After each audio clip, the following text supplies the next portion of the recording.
पुण्यात्माओं, बहुत ध्यान से विचार करो। परमेश्वर ने कितनी प्यारी वाणी बताई है, लेकिन ये जो कबीर जी की वाणी है ये वेदों से भी जटिल है, गूढ़ है। इन वेदों को समझना बहुत कठिन है, लेकिन इनको समझना वेदों से भी कठिन है। और ये तो वही समझा सकते हैं, कबीर परमेश्वर ही। तो पुण्यात्माओं, यहाँ क्या बताया है? कबीर हरि जय रूठ जा। जब तक आप जी के पुण्य, प्रारब्ध के पुण्य चलते हैं, तो वो व्यक्ति, वो बहन भाई अच्छी स्थिति में रहता है, शरीर भी स्वस्थ रहता है, बढ़िया कोई पोस्ट, अच्छी पोस्ट मिल जाती है, अच्छा परिवार होता है, लायक बच्चे होते हैं। और फिर क्या होता है, जब पुण्य समाप्त हो जाते हैं और वो सत भक्ति कर नहीं रहा, तो फिर उसके ऊपर प्रारब्ध के दुख प्रारंभ होते हैं, और उन दुखों के कारण फिर उसके ऊपर आपत्ति के पहाड़ टूटते हैं। अब पुण्यात्माओं, कोई व्यक्ति दुखी होता है, किसी को बहुत सी हानियां हो रही होती हैं, वो अपने आप कहता है कि भाई मारा राम रूस रहा है, मारा तो भगवान रूस गया, रूठ गया, लड़के की मृत्यु होगी, भैंस मर गई, ऐसे फलाना नुकसान हो गया। कहने लगे मारा तो राम रूस रहा है, मारा भगवान रुष्ट हो गया। और जिनके सुख हैं उनके बारे में आम आदमी ने का आग्रह, भाई इनके ऊपर तो परमात्मा की न्यारी रजा है, घना राजी हो रहा, परमात्मा घना प्रसन्न है।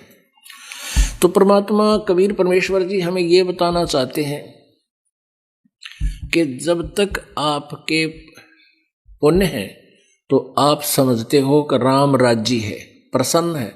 और जब आपके पाप प्रारंभ होते हैं, आपके ऊपर आपत्तियां आती हैं, तो अपने आप कहते हैं भाई राम रूठ गया, परमात्मा रुष्ट हो गया। जैसे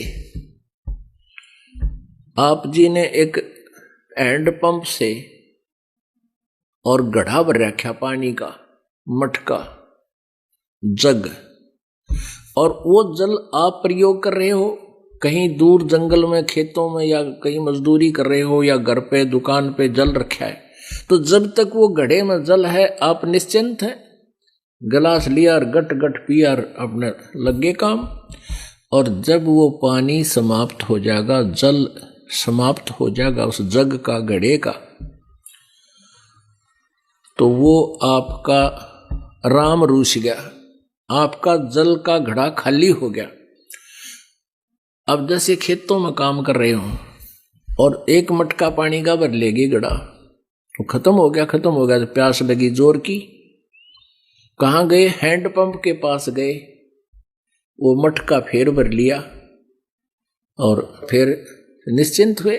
अब ये समझिए कि नलका तो है गुरुजी और जल है भगवान। अब जैसे एक मटके में जल रखा है और एक तरफ हैंड पंप खड़ा है, इन दोनों में से आप किसको स्वीकार करोगे? आपने कोई नहीं कहा भाई मटका चाहिए कि घड़ा, या अपने हैंड पंप चाहिए। आप बुद्धिमान हो, गणे डिफाइन करने की जरूरत को नहीं। अंडरस्टूड है भाई, हम तो नलका दे दो, इसमें तो 1000 घड़े भर ले जाए, और मटका तो शाम तक भी ना काम चलावे 4 आदमी का, गर्मियों के दिन में।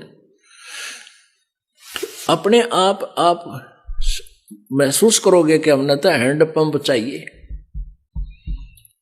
और यदि हैंड पंप खराब कर लिया आपने, उसका मिसयूज करके केयर टेक ना करी उसकी, तो फिर जल कहां से मिलेगा?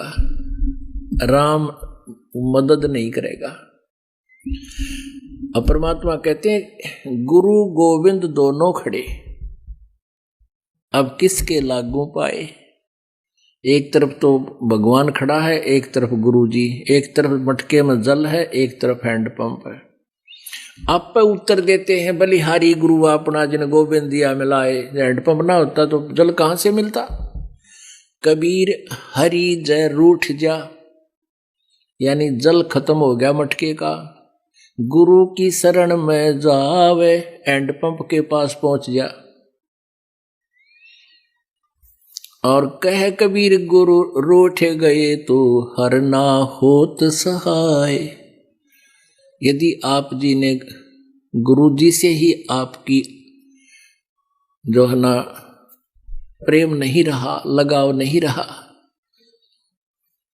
तो फिर परमात्मा साथ नहीं देगा। यानी गुरु रूठ गए। गुरु जी कब रूठते हैं कि आप मर्यादा का पालन नहीं करते हो, बकवाद करते हो, तो गुरु जी को दुख होता है। जिन बातों से गुरु दुख पावे, तिन बातों को दूर भगावे।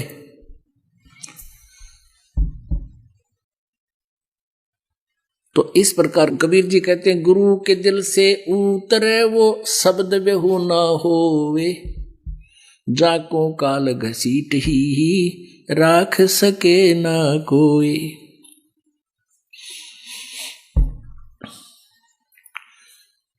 गुरु के दिल से उतरे उसका नाम खंडित हो जाता है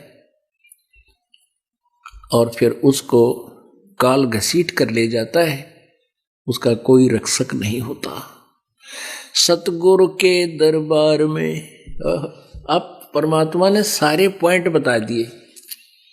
सतगुरु के दरबार में मेरी थर थर कांपे दे, ना जानू किसी बात पर मारा टूट ना जावे ने।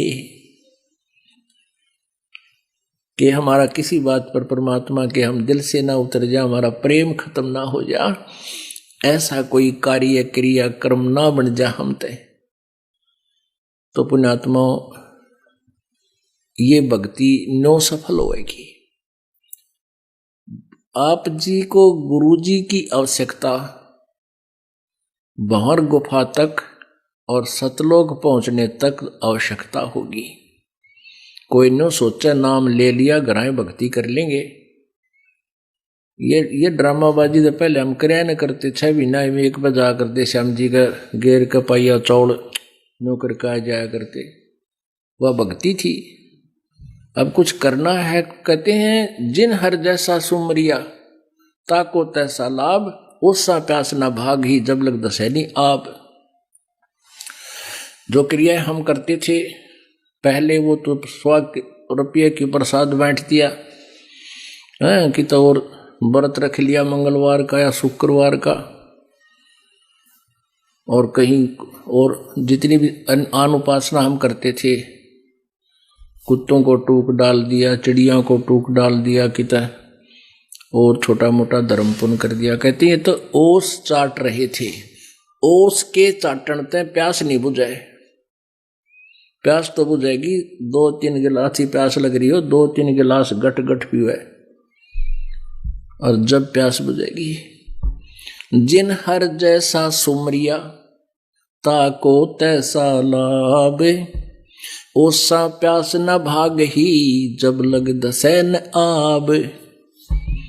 अब आप जो है ना गिलास के गिलास पीने लग रहे हो। यहाँ पर परमात्मा की कोई जोत बोलता है हवन के लिए, और कोई पाठ करवाता है, कोई वैसे गुप्त दान करते हैं और सिमरन करते हैं, सेवा करते हैं। बहन बेटियां रोटी बनाती हैं, बर्तन साफ करते हैं, कोई मैट बिछा रहा है, कोई किसी तरह की सेवा कर रहे हैं भगवान के बच्चों की। तो ये अब आप गिलास के गिलास पी रहे हो, और इससे आत्मा की युगों युगों की प्यास समाप्त होगी, तृप्ति होगी। तो आज जो प्रसंग है वो गुरु जी के लिए है। गुरु मानुष कर जानते, ते नर कहिए अंधे, ओए दुखी संसार में आगे काल के फंदे। अब परमात्मा ने गुरुदेव के विषय में कितनी प्यारी वाणी बताई है। आप प्रतिदिन नित्य नियम करते हो, नित्य नियम सुबह वाले, और उसको आप केवल एक गीता वाले पाठ की तरह खींच देते हो, क्योंकि हमने सीडी पर रखी है, वो कैसेट पर रखी है, आप जी उसको सुनते हो, उसी के आधार से आपकी। अब कुछ दिनों में आपके वो याद हो जाएंगे, तो उनको केवल प्रतिदिन पाठन करने मात्र से लाभ नहीं होगा। उसके अंदर क्या कुछ मालिक का आदेश है, वो स्वाध्याय का ये करना का ये उद्देश्य होता है कि उसमें आदेश क्या दिया गया, उस पर हम खरे हैं कि नहीं, कितना ठीक चल रहे हैं। ये प्रतिदिन अपना टेम्परेचर खुद ही थर्मामीटर लाकर देख लेना चाहिए। इसलिए ये थर्मामीटर है। क्या बताते हैं, दंडवत गोविंद गुरु बंधु अविजन सोए, पहले वहे प्रणाम तिन्नमो जो आगे हुए। अपने आत्मा की कितनी प्यारी वाणी है परमात्मा की, इसको बहुत ध्यान से हमने विचार करना होगा इस पे। गुरु को कीजय दंडवतम, कोटि कोटि प्रणाम, कीट न जाने भृंग को न्यू गुरु कर ले आप समान।